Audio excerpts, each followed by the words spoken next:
Historias sin pretensiones con Toño Taboada. Hoy tenemos una nueva colaboración en nuestro canal. Hablaremos con Ramón Martín, que nos va a hacer un recorrido por el siglo XIX.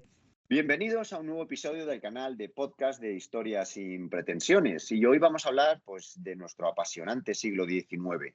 Y lo hacemos con un amigo de Divulgadores de la Historia, que es Ramón Martín. Hola, Ramón.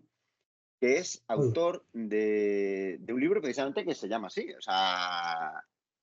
El siglo XIX español, que hace de una forma sencilla y bueno, yo creo que para lo que es el siglo bastante concisa de lo que fue nuestro apasionante siglo XIX. Ramón, es un placer tenerte aquí para hablar de un tema tan apasionante como el siglo XIX. Igualmente, Antonio, muchas gracias. Y antes de nada, yo quiero que hagas una pequeña presentación de quién es Ramón, de cómo te aficionaste a la historia, porque todo tiene unos orígenes, cómo diste el paso a ser divulgador con tus blogs y, sobre todo, qué te animó a escribir un libro sobre el siglo XIX. Bueno, pues en primer lugar, darte las gracias por haber contado conmigo para este tema. El tema no es nada complicado, o sea, mi afición nace ya pues en edad temprana. Yo tengo 76 años, aquellos años fueron vistos desde nuestra perspectiva de hoy unos años difíciles y complicados, en los cuales te tenías que basar en una serie de cosas. Todos estábamos allí idolatrando a nuestro Viriato, a nuestro Cid. Era un tema distinto, ¿no? Ramón, y sin Google, ¿eh? Y sin Google. Pero fíjate, entonces es cuando realmente empieza la inquietud por saber alguna cosa más. El paso siguiente es cuando llegas a bachiller elemental, ya cumples tus 10 años y sigues siendo un crío, pero empiezas a darte cuenta que necesitas algo más, ¿no? Que necesitas irte a una biblioteca, darte de alta allí, entrar, consultar y tal.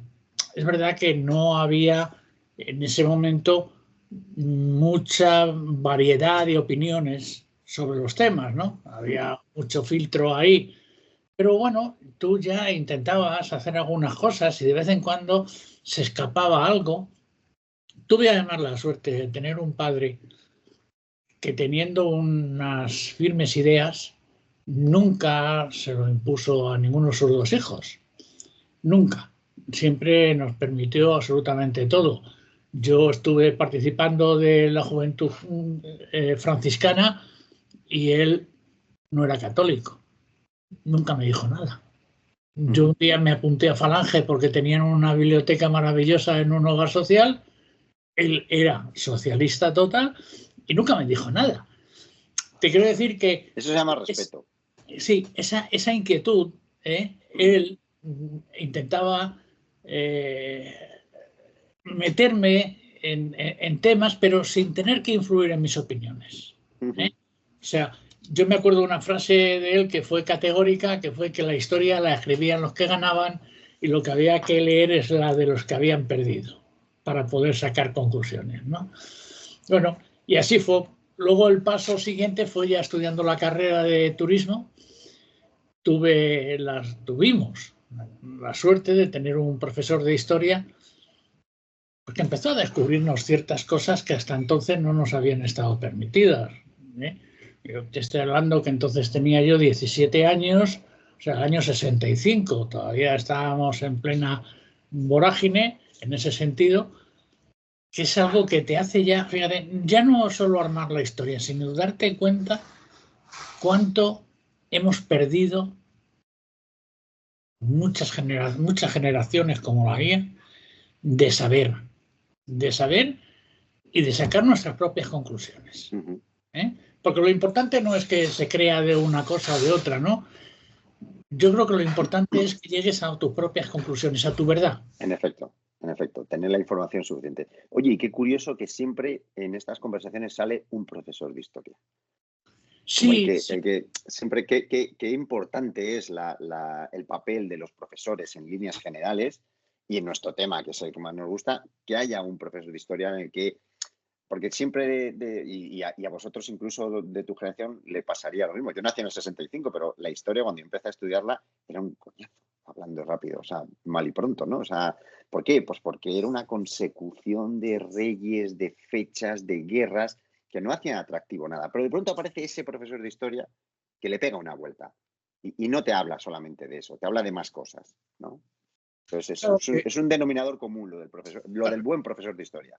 Claro, para este hombre no era importante esas fechas, no era importante esos nombres de los cuales yo he tenido que abusar en el libro demasiado, para mi gusto, porque era divulgación. Bueno, pero existen, o sea, pero no solo eso. A este hombre lo importante era qué es lo que habían pasado, qué es lo que habían hecho, qué es lo que podrían haber hecho, y nada más. O sea, para él, bueno, pues esa unión nacional de los Reyes Católicos pues le parecía una barbaridad.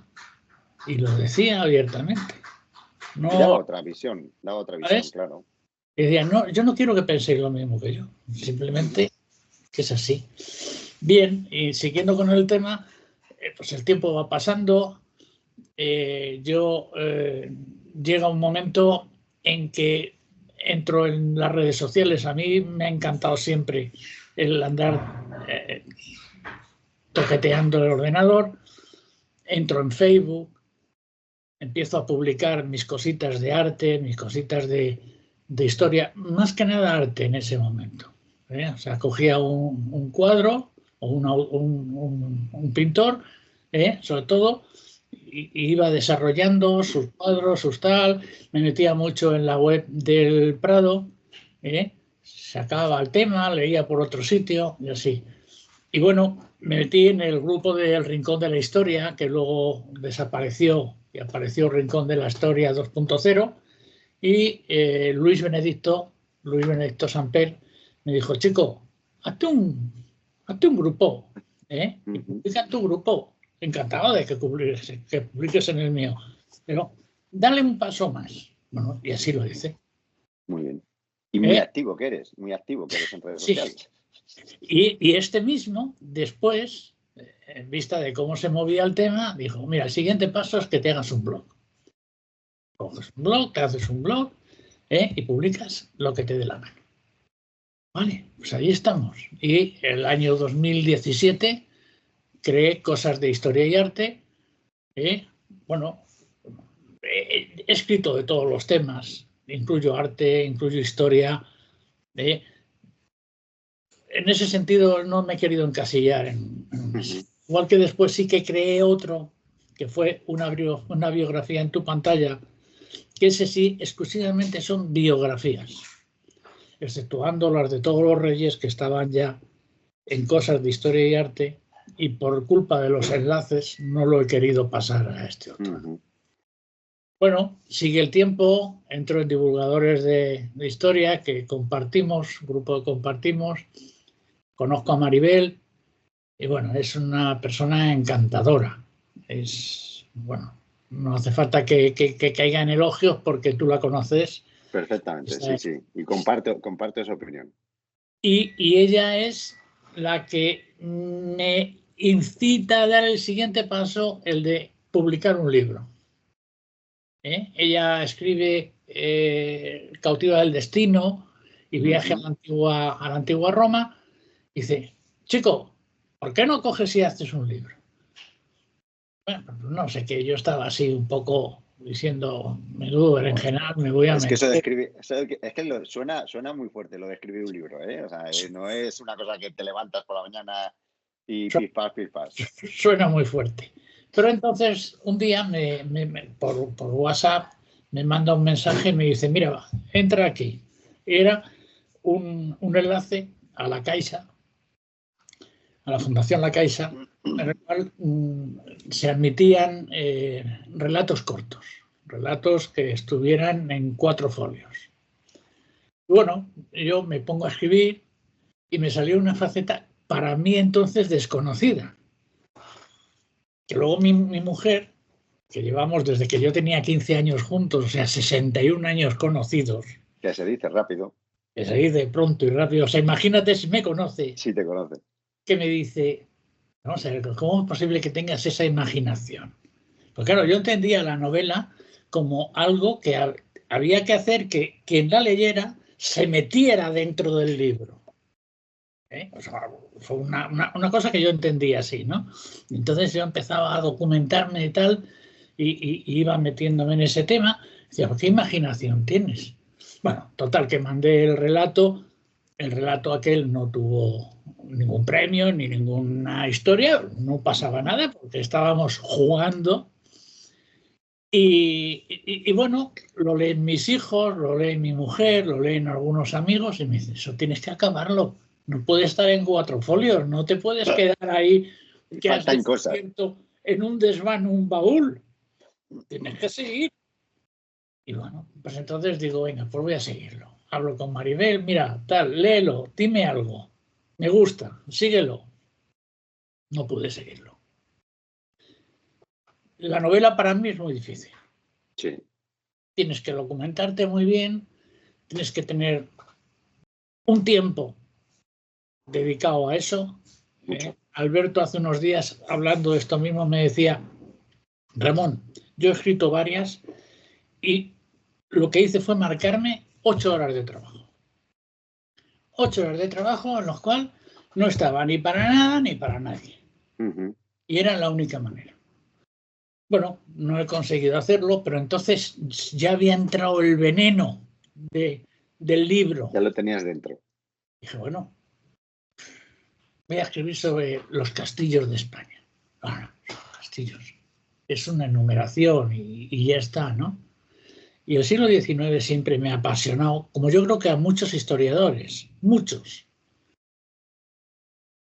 Aunque seamos freelance, que dicen, ¿no? Bueno, sí, bueno, somos historiadores. Y entonces dije, venga, pues el siglo XIX, que tengo en el blog, tengo muchos artículos documentación. De documentación que puedo sacar y el resto los complemento. Y así nace este. Alberto me hizo la portada, me hizo el montaje, tal. Otra persona que es encantador porque siempre está a disposición de quien le necesite y sobre todo en el grupo de divulgadores lo que quieran. Y bueno, y así es como nace el libro. Pues a partir de ahí pues está la entrevista de Federico. A partir de ahí hace 8 días estuve en una clase de historia para mayores haciendo la presentación del libro, en la cual disfruté un montón, sobre todo los 15 o 20 minutos finales que fueron de preguntas. Participación. Exacto. Del público. La gente participaba, la gente decía sus cosas, tal. Y bueno, se me abrió otro panorama, ¿no? Porque yo hasta entonces, si he tenido que hablar delante de alguien, he hablado yo solo. He puesto mi tema y se acabó, ¿no? Pero aquí, ¿no? Y entonces aquello me gustó. Te enganchó. Hubo mucho respeto, hubo mucha educación. Y así fue. Y así es como ha sido esta historia de mi libro del siglo XIX español. Muy bien. Pues vamos a entrar ya de lleno en el siglo XIX pues y en el fondo del libro, porque el libro nos habla de todo.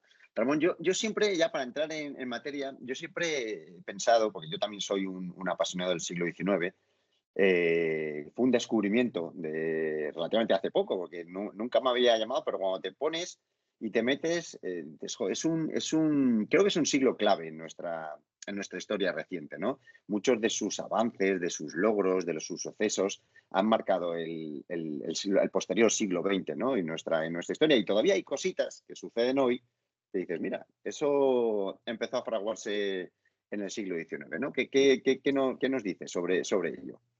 Bueno, yo estoy totalmente de acuerdo contigo. Es cierto que cualquier año, una unidad, pues tiene una influencia con lo que pasa al año siguiente. Eso en nuestra historia personal de cada uno es algo que podemos ver simplemente recordando, ¿no? Entonces el siglo XIX tiene una importancia extraordinaria a mi modo de ver. Acaba la Casa de Austria, llegan los Borbones en el siglo, todo esto anteriormente, lo cual ha repercutido en el siglo XIX, con lo cual entramos ya con los Borbones instaurados y además con un Borbón que no se parece absolutamente nada a su padre.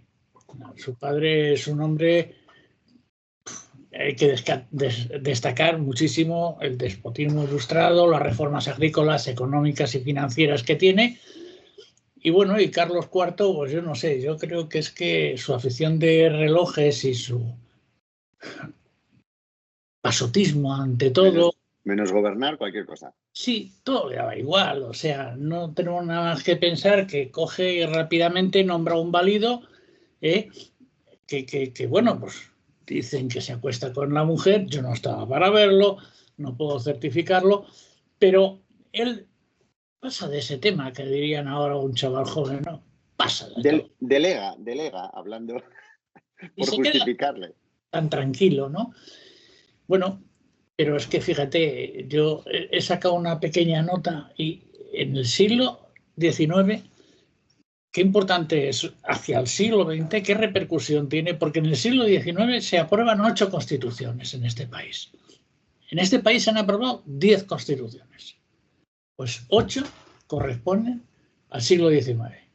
Es cierto que hay 3 que podemos a nuestro gusto eliminarla. Una es la de Bayona de 1808, otra la de 1834, que es un estatuto real dado por la regente, María Cristina de Borbón, y la tercera es la non nata de 1856. Pero bueno, nos siguen quedando 5 constituciones. Y uno llega a pensar que es que parece que cada vez que cambiaba el gobierno había que hacer una constitución. Pero casi. Pero además hay 8 guerras. Aparte de la guerra de independencia y todos los conflictos que hubo con la independencia americana, están las 3 guerras carlistas. 3 guerras carlistas, estamos ahí. Hay 6 pronunciamientos. En este caso militares, parece ser que los militares, a diferencia del siglo XX, hacen los pronunciamientos para que se ponga a otro al frente del gobierno, mientras que en el siglo XX los pronunciamientos son también de militares, pero para su propio beneficio. Se quedan ellos. Franco, o sea, cambia totalmente. Pero bueno, digamos que es una herencia, ¿no? El resolver las cosas un poco así. Y luego, en 100 años hay 96 presidentes de gobierno o presidente del Consejo de Ministros. Claro, no hace falta ser un experto en matemáticas para saber que es que duran 12 meses. Casi, sí. Ya, un poco más. Y entonces yo creo que todo esto es de gran influencia al siglo XX. Se aprenden cosas y otras no se aprenden. Tú fíjate, todo lo que has dicho en este momento, o sea, constituciones, presidentes, gobiernos, guerras, pronunciamientos, o sea, como para que alguien te diga que el siglo XIX fue un siglo normalito, ¿no? Y que no fue agitado. La verdad es que divertido estuvo. Bueno, si te parece, vamos a dividir más que nada por resumir, porque si no podríamos tirarnos todo el día hablando del siglo XIX, además encantados de la vida, ¿no? Vamos a dividir el siglo en 3 partes, ¿no? Entonces, nos vas contando pues los sucesos más relevantes y que más destacables podemos tener, ¿no? Porque, por ejemplo, la primera parte, que sería un poco el primer tercio, es que estuvo completito, ¿no? O sea, tuvimos ahí a nuestro amigo Napoleón que se metió hasta la cocina, como se dice vulgarmente, la guerra de independencia, el reinado de Fernando VII, o sea, espectacular. Entonces, cuéntanos ahí de ese primer tercio, cositas del siglo.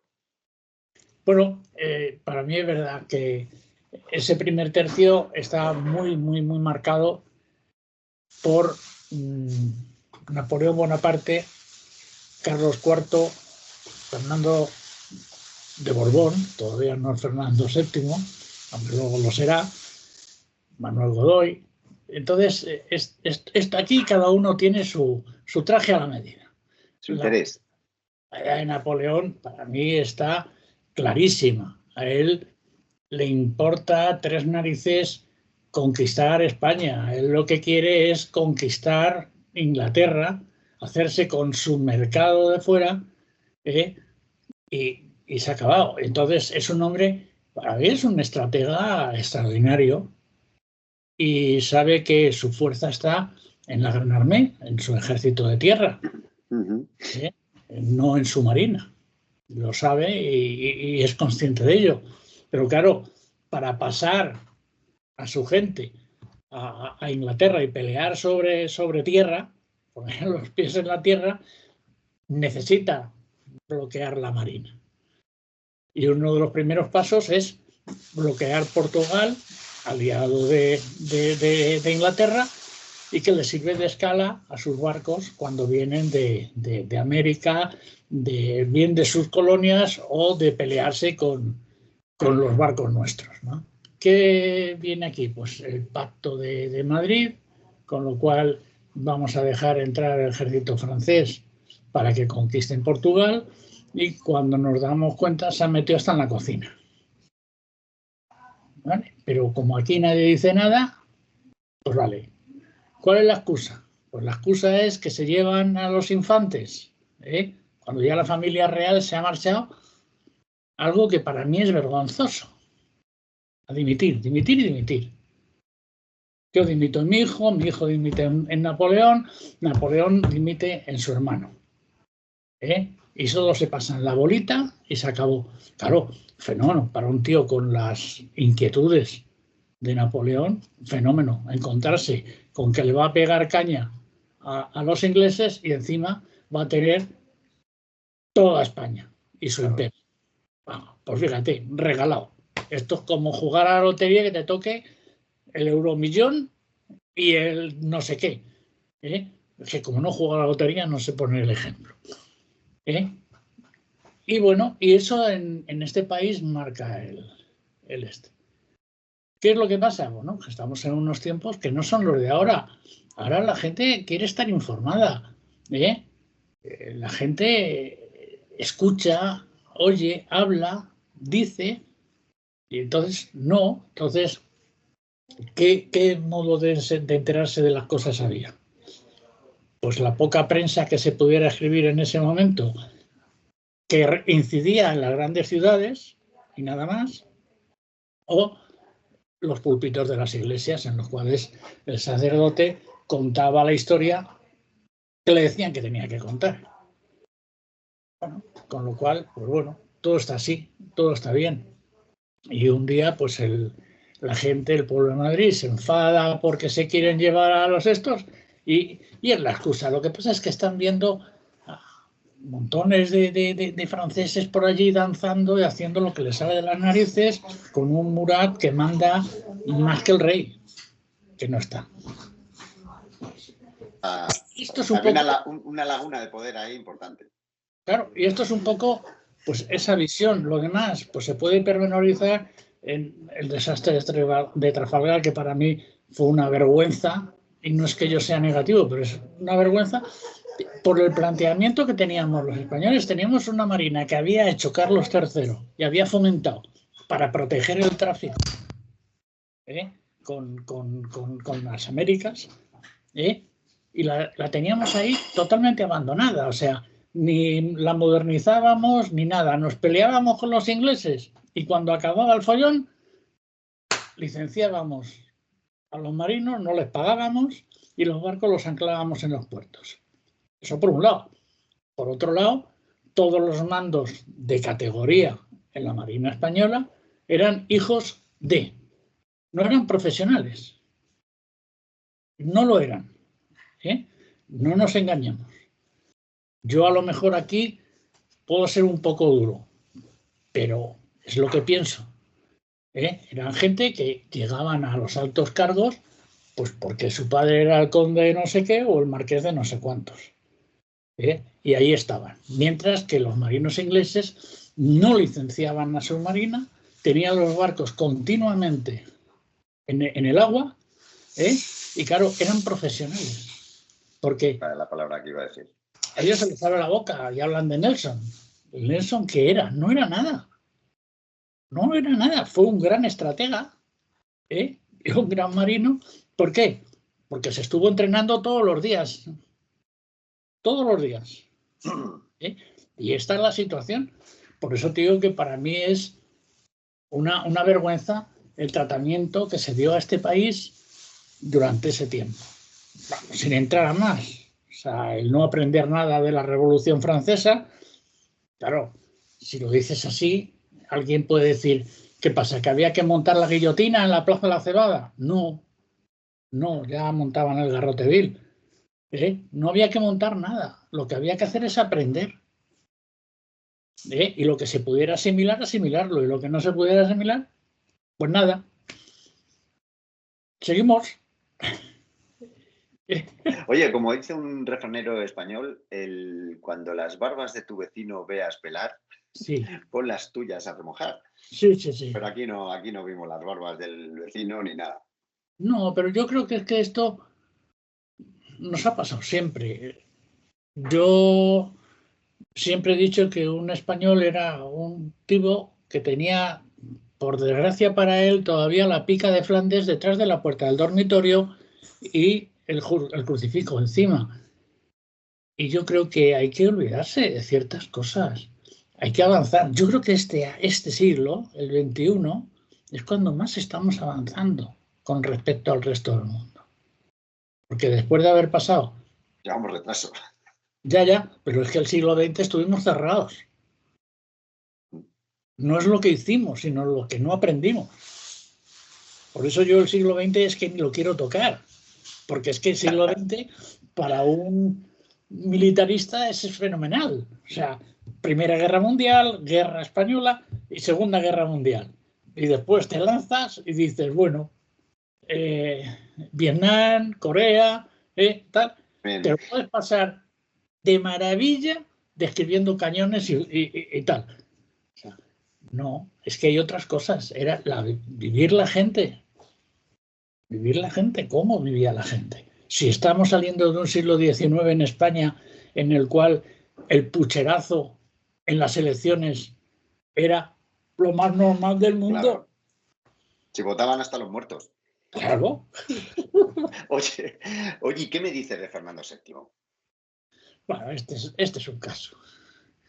Tú me decías, vaya personaje, en cierto momento. Y es verdad, vaya personaje. Qué poco de bueno y qué mucho de malo. Porque es que además yo no tengo por dónde cogerle. No tengo por dónde salvarle. O sea, es leónico. Era camaleónico. O sea, era algo tremendo. O sea, no. Pero es que me interesaba. Hasta de joven. O sea, en lugar de estar con su padre y aprendiendo y para arriba y para abajo y tener la inquietud de participar en algo, no, se dedica a escuchar a los que les dicen, venga, vamos a ponerte a ti. Al chisme. Vamos a dar caña. Y entonces es un tío feliz. Luego, aparte de que para mí piensa de cintura para abajo, no piensa de cuello para arriba. O sea, tiene una serie de cosas que es que no vienen. O sea, parece que se encandila, se enamora con Napoleón. Cuando fallece su primera mujer, enseguida hay quien propone a Napoleón casar a Fernando con una hermana. O sea, y él ahí está tan feliz, y tan cómodo y tan a gusto, ¿no? ¿Qué contraposición a cuando Napoleón nos lo devuelve, a la hora que tuvo de hacerlo? Entonces va a cargarse a los liberales, a todos los que han ido en contra de la única cosa que sí que tiene cariño, el absolutismo. Es lo único que quieren mandar. Claro, o sea. Lo único que quiere es subirse al trono, y decir, aquí estoy yo. Y para eso, como tú bien has dicho, es camaleónico una vez más. Deroga la Constitución de 1812, después la jura, y después la vuelve a esto, y después agarra y nos mete un ejército francés, los 100.000 hijos de San Luis, para decir aquí estoy yo y estos son mis reales. Frase que yo creo que tiene que estar con letras de oro en la historia española, que es aquello que dijo de él: marchemos francamente y yo el primero por la senda constitucional.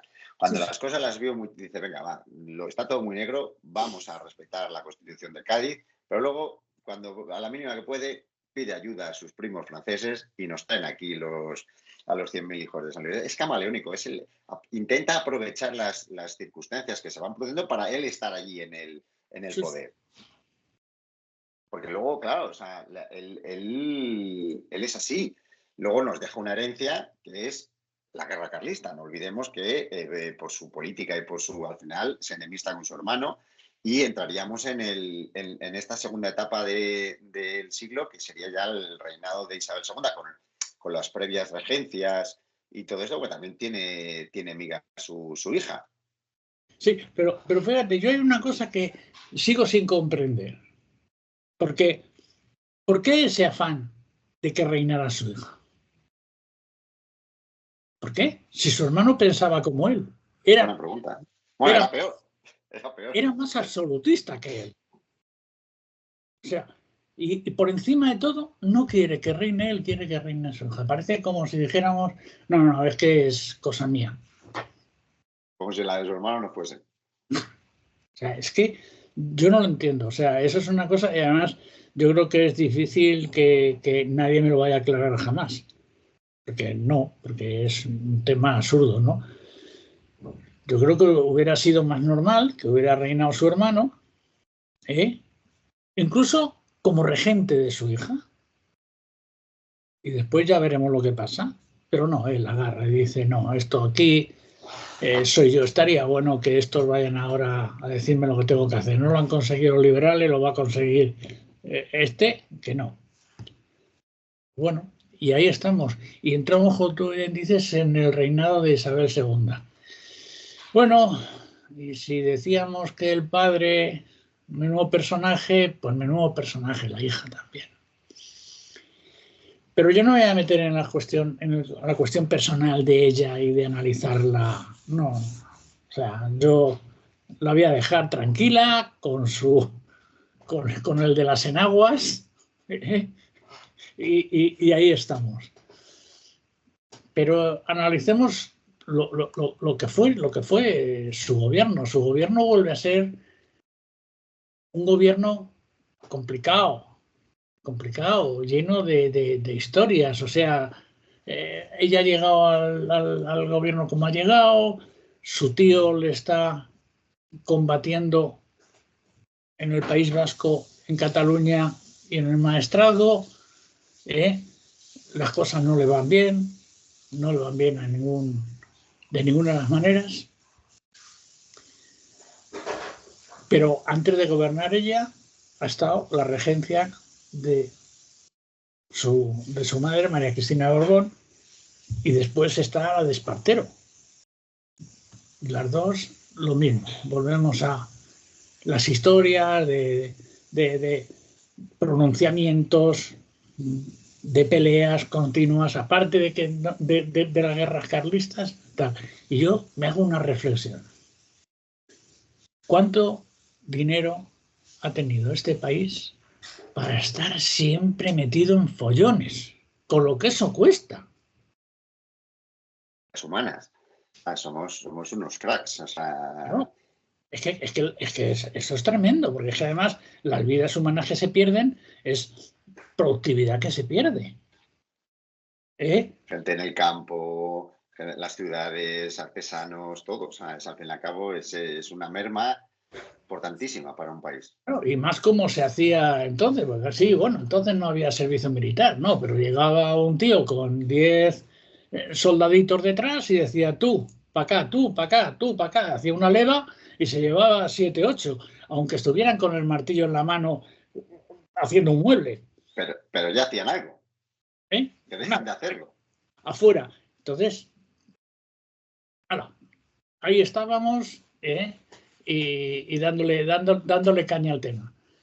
Y dices, bueno, ahí vienen los espadones que que decías tú en una conversación anterior. Sí, y está Espartero, Narváez, O'Donnell y el omnipresente Serrano, que estaba presente al parecer en más sitios que en la política. No solo en los despachos. Claro, es que este hombre también, no voy a hacer un capítulo aparte, pero es que este hombre está con la regencia, está con Espartero, está con la reina Isabel II, y llega a estar hasta con la República, con la Primera La República. última fase de la Primera República, él es el protagonista. O sea, es que parece que esté en todos los temas metidos. Es omnipresente, como he dicho. Estaba en misa y repicando. Sí. Es que este es tremendo. Bueno, y pero el otro día que lo que acabas de hacer referencia a la charla previa que tuvimos y todo esto, yo creo que las figuras de los espadones son algo tan característico y sobre todo tan influyente en la vida político-social del siglo XIX, que es que merecen un capítulo aparte cada uno de los 4 que has mencionado. O sea, no me parecen relevantes, vamos, y súper influyentes. De hecho, fíjate, te hago un pequeño paréntesis. Yo cuando me puse a escribir el libro, te dije que había ya documentación que tenía en mi blog. Bueno, pues hubo partes de esa documentación que volví a retocar, que volví a reescribir. Y ahora con esto de los espadones, las 4 biografías las voy a reescribir. Las voy a reescribir porque nunca he hecho referencia a esa figura, a lo que fueron en ese momento. O sea, seguimos los madrileños, todavía seguimos diciendo tienes más que el caballo esparteros. O sea, y seguimos ahí. Y yo creo que son trascendentales en nuestra historia. Mira, acabas de poner un ejemplo con Espartero, el ejemplo de Serrano. O sea, nos quedamos con clichés, que es muy típico nuestro, o sea, decir, y tienen mucha más profundidad, tienen mucha más intrahistoria, y sobre todo por la influencia que tuvieron en este país durante ese siglo tan convulso, ¿no? Claro. Luego, fíjate, estos son parte de los pronunciamientos que se producen en ese siglo XIX, ¿no? El primero es el de 1820, que lo hace Rafael de Riego en Cabezas de San Juan, precisamente con un ejército que va a embarcar para ir a América a solucionar problemas de esas guerras que se están produciendo. A luchar contra los primeros enfrentamientos independentistas que empiezan a surgir ya allí. Claro, ese es el primero. Pero lo primero que hace también es decir, volvemos otra vez a la Constitución de 1812. ¿Qué importancia tiene esa Constitución para nosotros y para una buena parte del mundo? Luego llega el agosto de 1836, cuando los sargentos de la granja dicen, venga, se acabó. Y se levantan diciendo, viva la Constitución, aprovechando que los oficiales han ido un poquito de vacaciones, ¿no? Pero bueno, como estamos en agosto y hay derecho a vacaciones, para algunos, pues ellos agarran y se levantan. Seguimos con el tercero, en 1854. Ahí O'Donnell quiere pegar la campanada, unos espadones, en Vicálvaro. Es la Vicalvarada. Y con esto se acaba la década moderada. Ahí se acaba la década moderada. Y por último llegamos a la de 1868, que es importante porque es la definitiva, ¿no? La definitiva. Que tiene unas consecuencias más rotundas que las otras, porque si te das cuenta, todos los pronunciamientos que se van produciendo, el objetivo no era eliminar la monarquía. Mucha gente piensa que no, era simplemente o que el rey aceptara las constituciones, sobre todo la del 12, ¿no? O sea, una guerra constantemente a lo largo del siglo, pero no iba nada contra la monarquía. Y es esta la que acaba con, bueno, pues, con Isabel II en el exilio y entrando en una etapa que luego comentaremos también que fue de locura. Sí, y efectivamente es así. Y yo creo que, y esta frase es mía, es que con ese pronunciamiento aprendemos los españoles a que podemos prescindir de los reyes.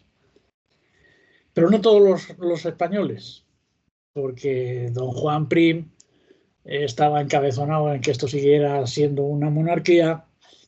Ese es el tema. O sea, tuvimos que buscar, que eso me parece surrealista, tuvimos que buscar a un rey. O sea, eso ya es... ir al mercado. Ir al mercado, en efecto. Y al final, después de muchos rebuses... A buscar un rey y meterlo con calzador. Sí, totalmente. Meterlo con calzador. Porque las elecciones, yo creo que las votaciones que se hicieron, porque fue el único rey que ha sido elegido por votación en el Congreso, en las Cortes. Sí, sí. Las votaciones fueron bastante reñidas, ¿eh? Ahí hubo sus más y sus menos, ¿eh? Claro, yo me imagino a este hombre, que yo creo que su carácter era un carácter bonachón y muy pacífico, le tuvo que dar pavor hacer la entrada en Madrid y que la gente no le estuviera aceptando, que las votaciones hubieran sido tan reñidas como fueron, y el cisco que teníamos montado aquí. No me extraña que a los 2 años saliera huyendo. Que el hombre, cuando el primer acto oficial que él hace cuando llega a España como rey es asistir al entierro de su mayor valedor, que era Prim, que le habían asesinado hace unos días. O sea, esa fue su entrada. Ya no tenía unas connotaciones muy, muy positivas. Y claro, luego durante 2 años creo que estuvo, cuando vio cómo estaba el patio, pues al final dijo, mire, si el problema son ustedes, España es un país fantástico, el problema son ustedes. O sea, no... Y se marchó. Y ya se marchó, ahí nos dejó y dijo, mira, me voy a Saboya. A vivir tranquilo. A vivir tranquilamente. Bueno, y ahí viene... Pues ahí entraríamos en esa... Porque una cosa que quería comentar era que sí que hemos tenido muchos pronunciamientos, pero es que en Europa pasaba más o menos lo mismo. O sea, no éramos un ente extraño, un ente, joder, qué peculiares los españoles. No, es que teníamos en Europa, hubo una revolución en 1830 en Francia, muy fuerte, con el famoso rey de las barricadas, Luis de Orleans. Luego en el 48 estuvieron las otras revoluciones que hubo. O sea, que vamos a ver, que el siglo XIX no solamente estuvo movidito en España, sino que en Europa también había sus historias, ¿no? Y entonces pasamos ya justo con la gloriosa. Vamos a detenernos un poco en estos 6 años que se conoció como el sexenio democrático, en el que echamos a una reina. Buscamos un rey, tuvimos una república, guerras cantonales, carlistas, de independencia en América. O sea, fueron 6 años de lo más convulso que se ha podido conocer. Sí, además, ahí toda la política del país se vertebra en una serie de formaciones políticas. Los demócratas monárquicos, los progresistas, los republicanos federales, los unionistas, el Partido Moderado, los carlistas, que intervienen en política todo lo que pueden y más. Y el batiburrillo es tremendo. En 6 años parece mentira la cantidad de cosas que pasan en este país. Como tú bien decías, reina fuera, nuevo rey, buscado y metido en calzador, una primera república que para mí es una pantomima. Que llegó mal. Claro, es que es una pantomima, Antonio. O sea, esto es absurdo. Yo, que soy una persona que soy de muy sentir republicano, digo que aquello no, aquello era una broma. Aquello es pasar 4 más 2 presidentes de república en nada. Y sin hacer nada. Porque realmente ni hicieron ni pudieron, y yo te diría que ni pretendieron. La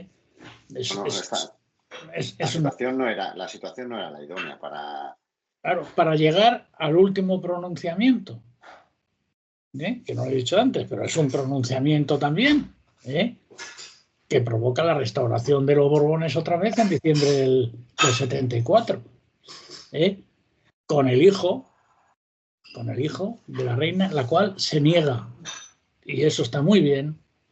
Esta reina castiza ahí, en ese sentido, creo que fue de las pocas actuaciones buenas que tuvo. Se niega a volver a sentarse en el trono. Y bueno, aparece don Alfonso de Borbón y ahí estamos. Y Alfonso de Borbón, para mí, no es un mal rey. Es verdad que los palos le llueven por todos los sitios. Sí, pero no es un mal rey, que no voy a entrar en catalogarlo, ¿no? Pero estaba muy bien asesorado. Aquí el papel de Antonio Cánovas del Castillo es muy importante. O sea, otras veces los reyes no estaban tan... Y en este caso sí. Hay una persona que nos guste o no nos guste, por ideología, por lo que sea, pero que sí lo tiene claro y sí es el que le va dirigiendo en esa nueva andadura. Mira si lo tiene claro, que al final se lo cargan. O sea, pero es verdad, él es un hombre más moderado, más tranquilo, sabe dónde quiere ir. Y entonces Alfonso lo admite. Alfonso ya es un rey constitucional. Y entonces admite ese maneje que tiene Cánovas del Castillo con él, y ese llevarle por un buen camino. O sea, él en la guerra carlista tiene una intervención para mí importantísima. Él no pretende destruir el carlismo, pretende convencer, ganarlos a la causa. De otra forma. Y eso ya es un paso importante, porque hasta ahora todo, como te decía antes, todo ha sido gastar en guerras de religión, guerras de conquista, guerras de no sé qué. Con cualquier motivo estábamos con las espadas en alto. Y él, yo creo que tiene claro, posiblemente aconsejado, en que así no va bien. Lo que pasa es que, bueno, pues se va pronto, se va joven, y volvemos otra vez a meternos en la vorágine. ¿No? Pero ese ya es otro capítulo. Todavía nos queda uno serio. Porque serios son todos los del siglo XIX. Por eso, sí, no, pero... si hay quien piensa que fue un siglo intrascendente o sencillo. No, lo hemos dicho al principio, lo venimos hablando en este tiempo de todas las cosas que han sucedido, y estamos llegando al final del siglo y vamos a hablar de un tema que fue pues, muy contundente para finalizar. Y desde el punto de vista de política, lo que se quedó ya es también hilado a lo que tú has dicho en otra parte es a ese bipartidismo, a ese turnismo, que ahora gobiernas tú, gobierna el otro, y al final ese caciquismo, porque en aquella época la democracia era inversa. O sea, desde Madrid se elegía quién iba a ser el presidente y luego iba cayendo todo para que en las elecciones saliera ese presidente. Era un sistema de lo más curioso, que yo invito a nuestros oyentes que indaguen ahí porque es de lo más curioso, ¿no? Y ya vamos a entrar en lo que tú acabas de anunciar, un poco ese final que parece que fueron los fuegos artificiales del final. No podíamos acabar de otra forma, ¿no? Sí, eso fue el arrebato final. Eso fue el arrebato final porque es verdad que los temas de independencia americana vienen de tiempo atrás. Pero los temas de la independencia americana no vienen mayoritariamente por o sea, por gente del pueblo que quieran ser independientes, que quieran salirse, que quieran tener su propia entidad política y nacional. Ahí viene por las grandes oligarquías, por los grandes empresarios y terratenientes españoles élite comercial que han montado su negocio y que están hartos de la política española. Están hartos, con o sin razón. Yo no voy a entrar a calificarlo eso. Pero están cansados. Ellos lo que quieren han llegado allí, montar su corralito, y no tener que depender de España para nada. Entonces, son ellos los que están provocando esas cosas con su actitud, con con todo, absolutamente con todo. ¿Y por dónde rompe? Bueno, pues rompe en Cuba, en Habana. Porque los americanos ven que, bueno, pues esto, los yanquis. Entonces, ellos agarran y quieren agarrar y proclamar la independencia de Cuba, pero sin hacerse cargo de ella. Ese tema no les interesa. Lo que quieren es que Cuba sea independiente de España, montan su chiringuito allí. La base ellos con su influencia no quieren saber, pero sí quieren influir ahí. Claro, por eso montan y aprovecharse de su mercado.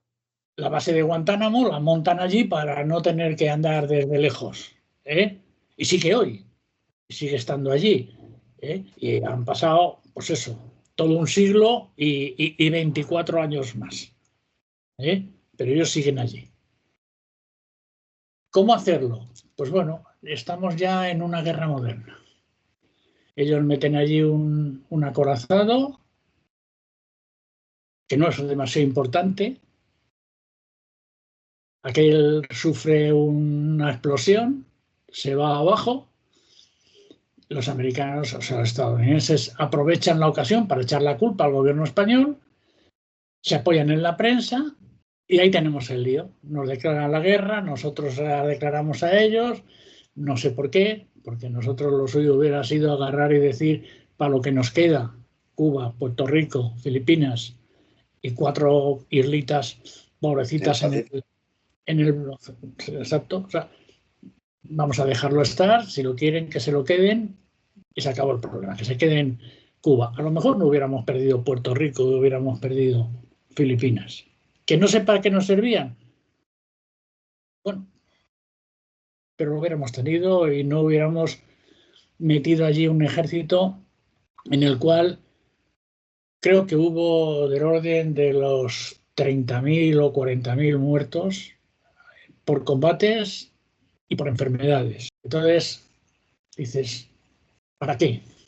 ¿Y de qué nos ha servido? Pues bueno, que los madrileños tenemos ahí la estatua de Cascorro, héroe nacional, que a mí me encanta, ¿no? Con sus palomitas y todo. Pero no, y sobre todo porque representa el reconocimiento de alguien, ¿no? Que no siempre los Narváez, O'Donnell, Serrano, Prim, tal, son los dignos de todo esto, ¿no? También hay gente humilde que fue allí mayoritariamente obligados. El que no pudo, date cuenta que el que podía pagar la liberación económica lo hacía, que eran las élites, lógicamente. La tropa, pues era, pues eso, campesinos, artesanos, gente de ciudad, que no tenían para liberarse económicamente del servicio. ¿Para defender el qué? ¿La patria? Para defender los intereses de alguien. Hay un caso, perdona que me salte, que es 1920, con el desastre anual, todo esto, que a mí me parece otra gran barbaridad. Otra gran barbaridad. O sea, es que estábamos defendiendo a alguien. Si no había ni chumberas. O sea, es que es absurdo. O sea, entonces, vuelvo a lo que te decía hace un momento. Tanto dinero ha habido en este país para derrocharlo de mala manera en esas cosas. Que llegáramos tarde a la revolución industrial, que llegáramos tarde a arreglar nuestra agricultura. La modernización. Hemos llegado tarde a la modernización siempre. Y siempre peleando por cosas absurdas. Y esa guerra entre España y Estados Unidos es una muestra en la cual no debiéramos sentirnos orgullosos. Ni mucho menos. Ni mucho menos.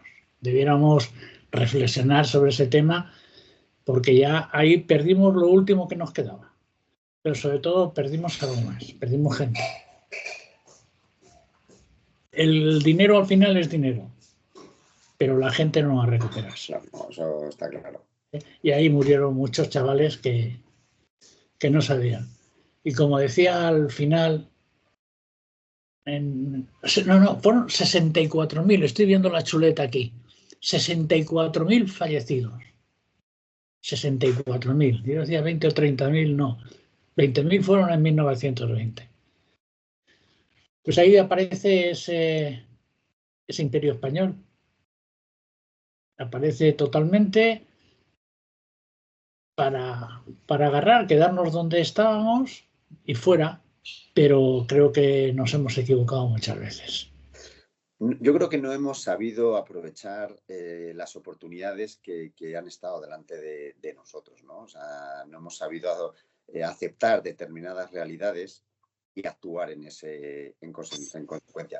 Estás contando tú toda la historia del desastre del 98, lo que supuso, que fueron unas consecuencias bastante negativas, ya no solamente por el prurito, el imperio, sino bueno, por unas relaciones comerciales, por un posicionamiento en el mundo, ¿no? Al fin y al cabo, aquí en España hubo gente que sí intentó sacar consecuencias y aprender de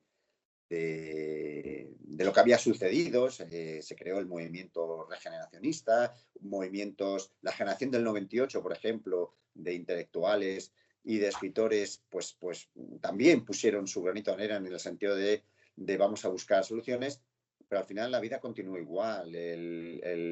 Teníamos el mismo sistema monárquico, el mismo sistema constitucional, no hubo ningún cambio en ese sentido, sino que bueno, seguimos corriendo hacia adelante, luego nos metimos en la vorágine del siglo XX y yo creo que lo que nos ha pasado siempre es perder oportunidades. Hemos dejado pasar oportunidades que nos hubiera supuesto engancharnos a la modernidad del mundo que parecía que iba paralelo a nosotros y que no quería saber nada de nosotros.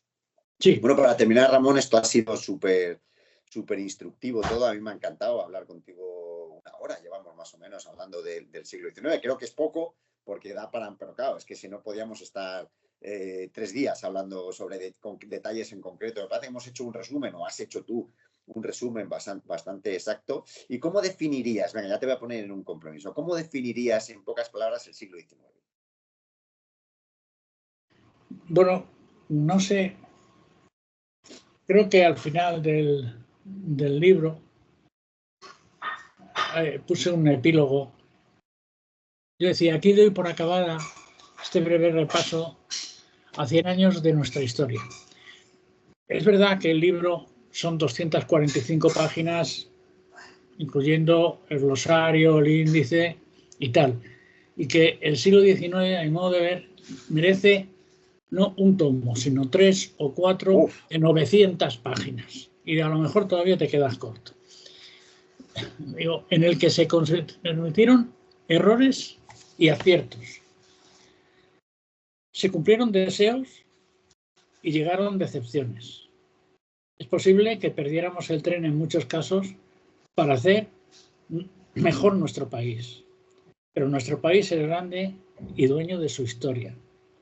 Y con independencia de los credos políticos y religiosos, siempre ha afrontado las decisiones tomadas, como no podía ser de otra manera, en gentes valientes y emprendedoras.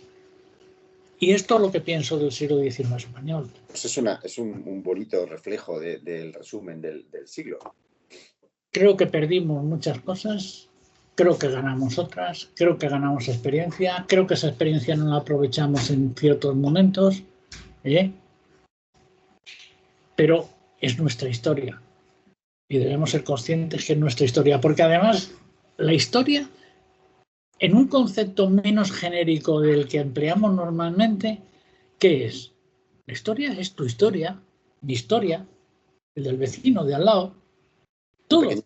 Pequeñas historias sumadas unas a otras. Y empezamos a analizar, y nuestros padres, los abuelos, y mira, si este estuvo en Cuba, si este no sé qué, si este no sé cuánto, si este hizo, si este construyó, si este no sé qué.